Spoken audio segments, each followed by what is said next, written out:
Hi guys, welcome po sa ating channel. And for today's video guys ay share ko sa inyo itong nadaanan ko guys na isang liblib na lugar na malayo po sa syudad o malayo po sa ano guys. May napansin kasi ako dito.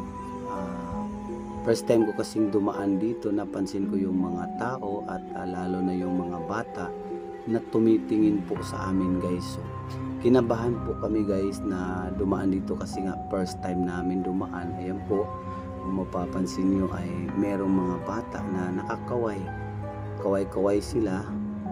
Ang iba naman ay nagbababay po sila sa tuwing may dumadaan. So, kami guys, nagtaka kami dahil liblib siya na lugar, tapos kukunti lang ang kabahayan, tapos yung mga bahay guys ay napakaliit o so maliliit lang yung mga bahay dito guys, tapos wala po siyang ilaw, walang kuryente, tapos ano siya guys, basta wala masyadong dumadaan na sasakyan.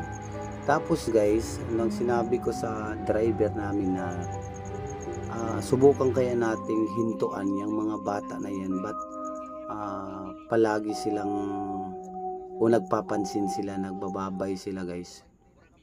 Yun nga hinintuan namin. So sabi ng driver baka props lang yan, baka may mga malalaking tao na maghaharang sa atin at mangho-hold up. Sabi ko hindi naman siguro.